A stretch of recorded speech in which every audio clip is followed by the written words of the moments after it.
Assalamualaikum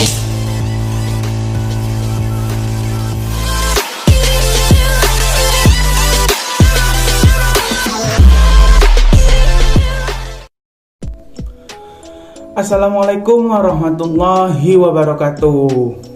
Bertemu kembali dengan saya Ahmad Wirayuda, mahasiswa Universitas Islam Negeri Sultan Taha Saifuddin Jambi, Fakultas Tarbiyah dan Keguruan, Program Studi Manajemen Pendidikan Islam. Untuk teman-teman yang masih tertarik dengan pembahasan saya ucapkan terima kasih karena telah mengikuti channel ini.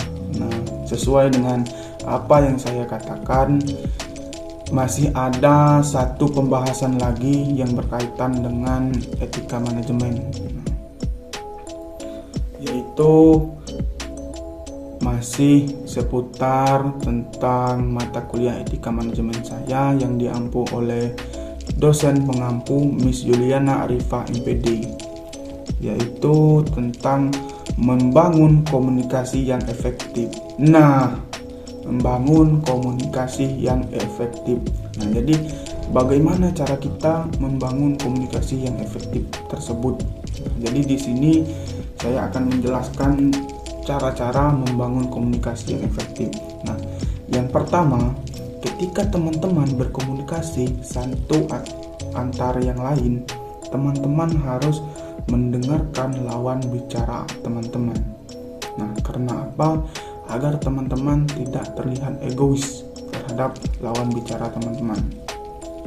Kenapa begitu? Ketika lawan bicara teman-teman mengutarakan suatu pendapat ataupun menceritakan suatu pendapat mereka, teman-teman acuh tak acuh dan tidak menanggapi dari cerita tersebut, teman-teman itu sangat egois dan itu tidak efektif dalam berkomunikasi dengan orang lain. Yang kedua yaitu mengajukan pertanyaan. Jadi ketika ada yang saling berkomunikasi satu sama lain, yaitu ketika dia selesai bercerita atau memberikan pendapat, yaitu kita mengajukan pertanyaan kembali. Itu agar kita terlihat menjadi pendengar yang baik. Menjadi pendengar yang baik tidak lepas bukan hanya pertanyaan, akan tetapi juga memberikan arahan ataupun pendapat kita. Yang ketiga itu memberikan informasi yang jelas.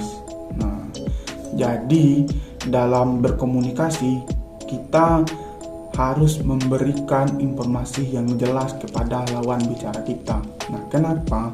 Agar tidak terjadinya kesalahpahaman. Ketika kita memberikan informasi yang tidak jelas, sering terjadi itu kesalahpahaman terhadap pemahaman orang yang mendengar. Oleh karena itu, kita harus memberikan informasi-informasi yang sejelas-jelas mungkin. Oke, teman-teman. Dan yang terakhir, kita bisa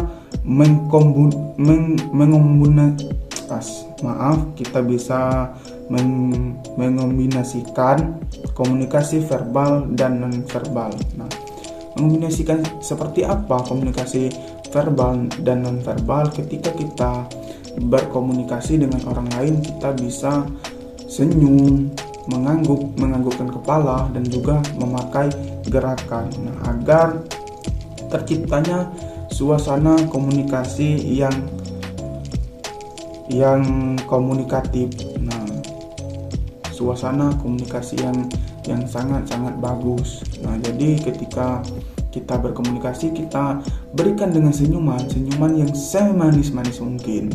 Jadi jangan teman-teman itu merengut, muram ketika berkomunikasi dengan lawan bicara Anda.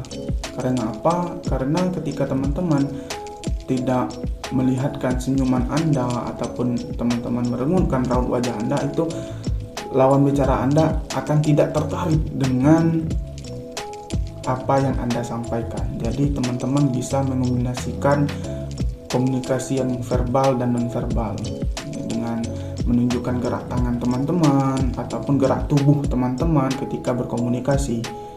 Dengan senyuman ataupun anggukan kepala, mengiyakan ataupun memahami dari menganggukkan, menggelengkan kepala dari pembicaraan tersebut. Oke teman-teman, mungkin ini yang dapat saya sampaikan. Apabila dari penjelasan saya ini kurang bermanfaat, silahkan teman-teman ambil pelajaran yang baiknya, dan ketika tidak ada pembelajaran yang teman-teman dapat, itu silahkan teman-teman skip saja, jangan teman-teman ambil. Saya akhiri, billahi taufiq hidayah. Wassalamualaikum warahmatullahi wabarakatuh. Silahkan teman-teman like, comment, and subscribe channel ini sehingga channel ini terus berkembang. Terima kasih.